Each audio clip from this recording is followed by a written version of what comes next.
Iran has warned that it may not remain a spectator in the ongoing conflict.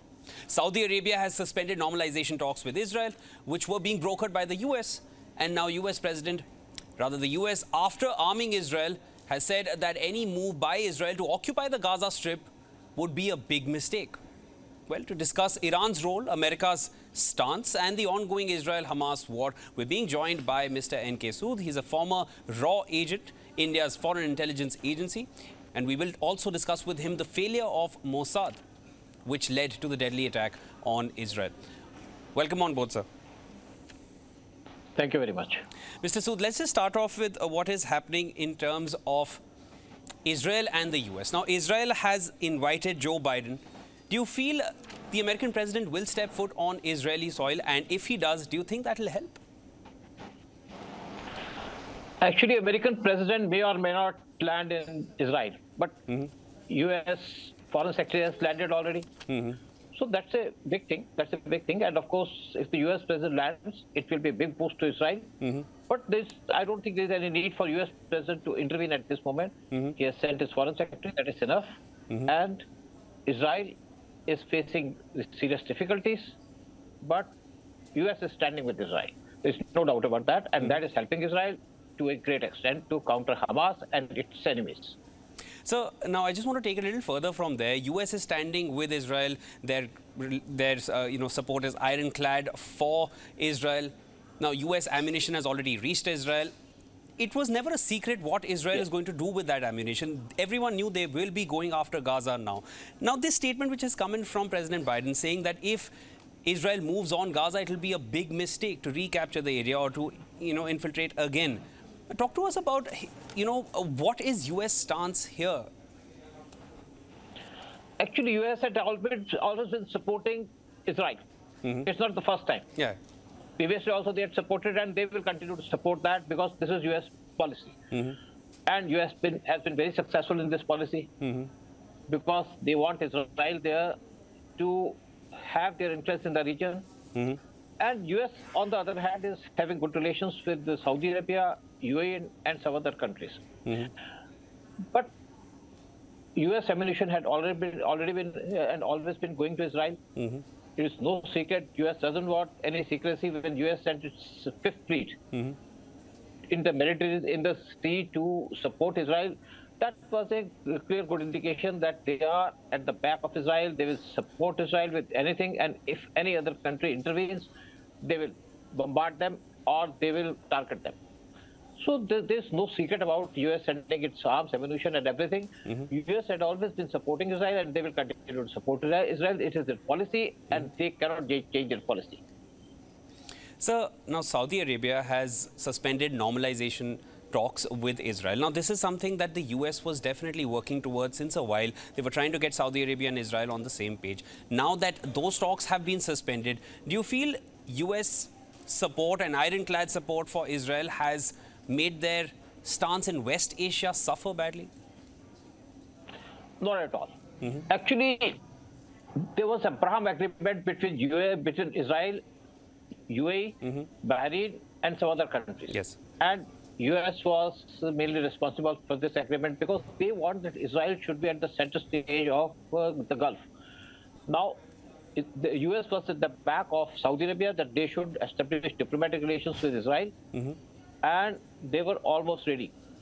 But the enemies of US and all those people who had some interests in the Gulf, which was contrary to US and Israeli interests or the Saudi Arabian interests, they had made the situation difficult for US, but it's, I think, a question of time because Saudi Arabia wanted good relations with Israel because they want technology, they want their business to flourish because there was some agreement between, when G20 summit was held, there was an agreement between India, US, UAE, Saudi Arabia and Israel that they were going to start a trade route. From India by sea to the UAE, from UAE the route was to be, the goods were to be taken to UAE and from there to Saudi, to Jordan and to Israel and from there to Greece and Europe. Actually, this route was mainly created to counter China.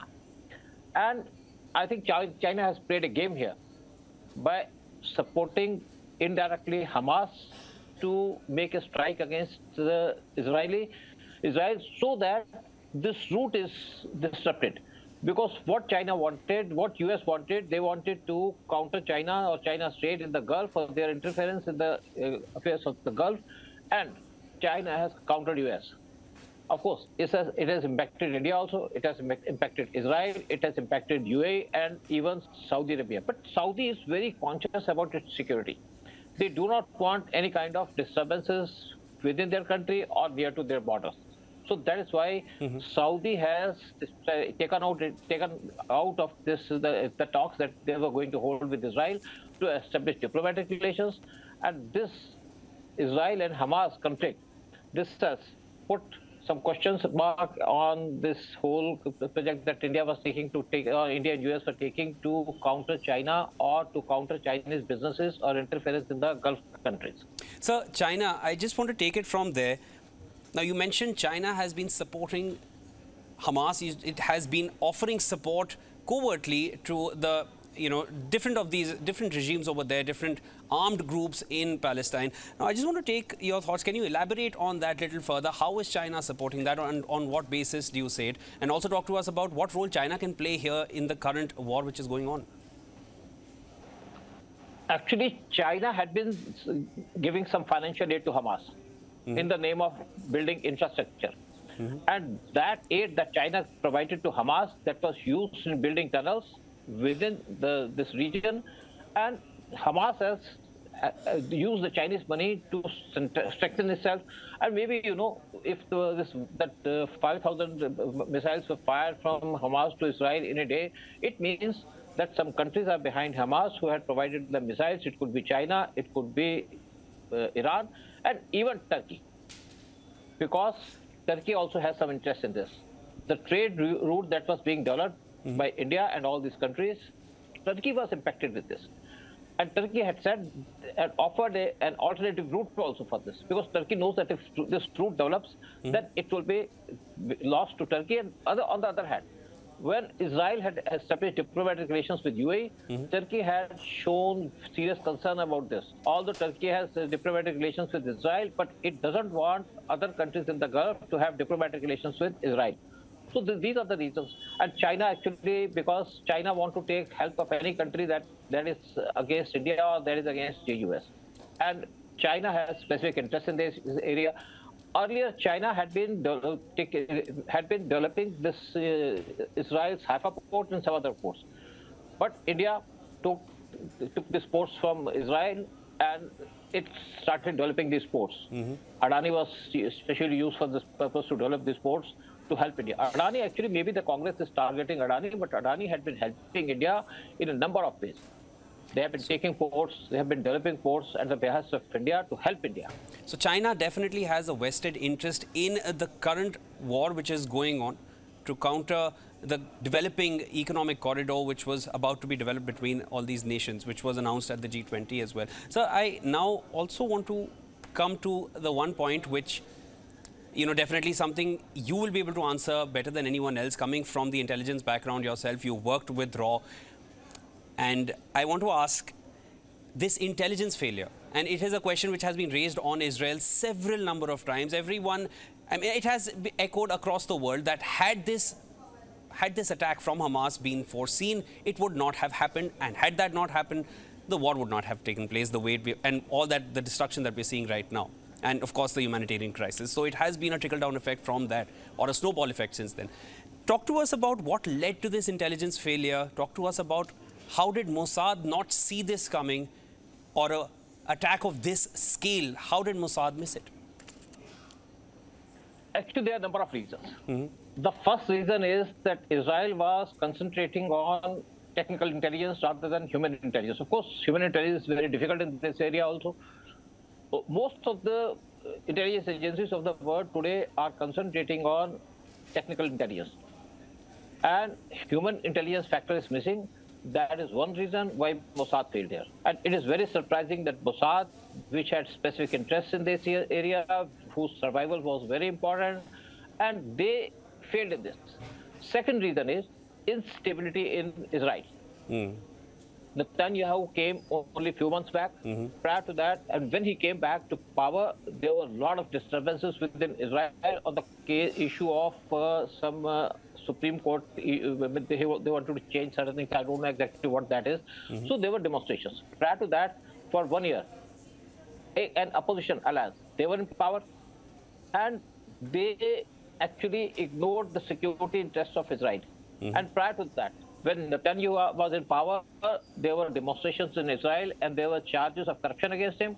All these factors, because of all these things, the attention of Israeli intelligence agencies, MOSSAD, and even their army was diverted. So this led to this situation. You must remember that in the 1990s, there was a lot of political disturbances within India, and we made a lot of mistakes. Our intelligence was had totally failed. You see, even up to 2014, prior to PM Modi coming to power, our intelligence was failing on all fronts.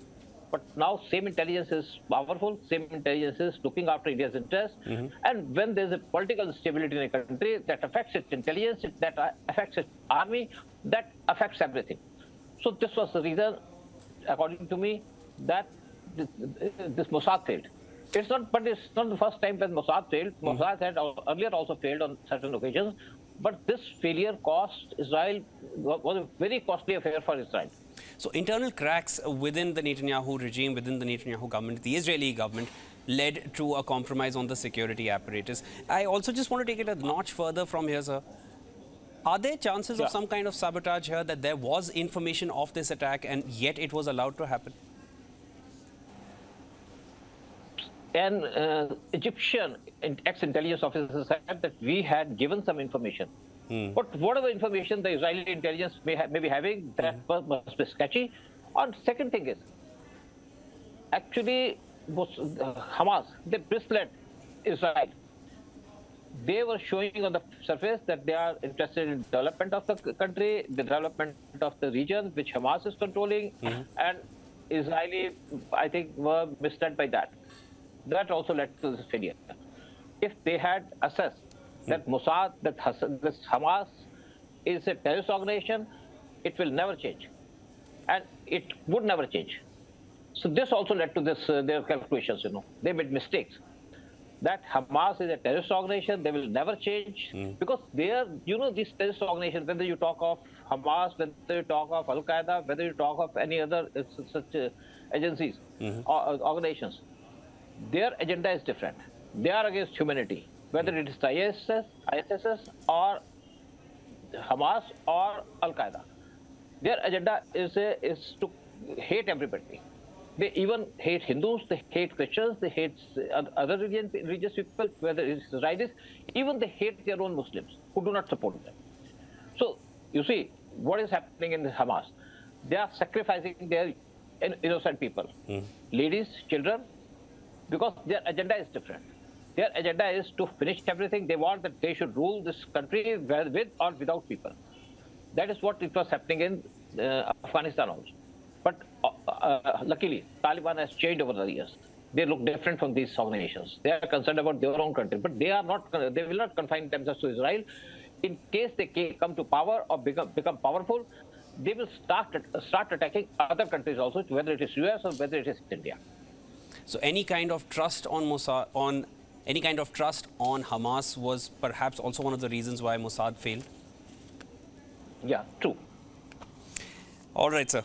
Thank you so much for joining in, and your valuable inputs as intelligence officer yourself, serving several decades of service to the Indian RAW agency is definitely of valuable interest to us as well. Thank you so much for joining in with all your valuable inputs. That was Mr. N.K. Sood, the former RAW agent with India.